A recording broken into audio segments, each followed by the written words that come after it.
خواتین و حضرات 90% لوگ جو ہے نا وہ معدے کے مسائل کا شکار ہیں۔ اس کی وجہ یہ ہے چٹپٹی چیزیں کھانا، رات کو لیٹ نائٹ کھانا کھانا، اور بیوریج یعنی جو بوتل ہے سوڈے والی، اس کا استعمال زیادہ معدے کو برے طریقے سے خراب کرتا ہے، اور اس کی وجہ سے گیس، تیزابیت اور قبض رہنا شروع ہو جاتی ہے، جس سے پھر جو ہے بیماریاں جسم میں سرایت کرتی چلی جاتی ہیں۔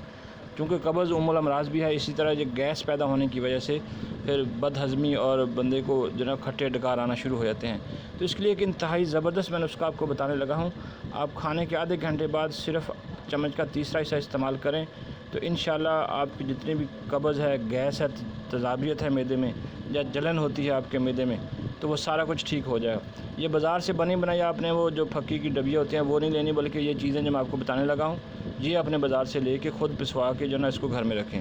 کیا ہے؟ نمک سیاہ 30 گرام، نمک سندھیا 30 گرام، سونڈ 20 گرام، ہینگ بریاں 2 گرام، ست پودینہ 2 گرام، نوشادر 20 گرام، ففل سفید 20 گرام، اجوائن دیسی 20 گرام، ست لیمو 20 گرام، اناردانہ 20 گرام، ففل دراز 20 گرام، کوزہ مصری 180 گرام، اور دال چینی صرف 10 گرام۔ ان چیزوں کی جو مقدار ہے اس کو آپ نے فالو کرنا ہے۔ یہ ساری چیزیں لے کے باریک پیس کے صفوف بنا لیں، اور ہر کھانے کے آدھے پونے گھنٹے بعد چمچ کا تیسرا حصہ پانی کے ساتھ لے لیں، تو آپ کے معدے میں گیس پیدا نہیں ہوگی، نہ قبض رہے گی، نہ جلن آپ کے ہوگی۔ انتہائی زبردست نسخہ ہے، اور گھر کے جتنے بھی افراد ہیں جو 20 سال سے اوپر ہیں، جن کو نارمل 20 سال سے اوپر ہی گیس ہونا شروع ہوتی ہے، تو وہ سارے کے سارے استعمال کر سکتے ہیں۔ چھوٹے بچوں کو بھی دی جا سکتی ہے اگر ان کے معدے میں گیس ہو جائے یا پیٹ میں درد شروع ہو جائے کسی وجہ سے۔ تو زبردست نسخہ ہے، بنا کے گھر میں رکھیں، اور اپنی دعا میں ہمیں بھی یاد رکھیں، اور ہمارے چینل کو سبسکرائب کیجیے۔ اللہ حافظ۔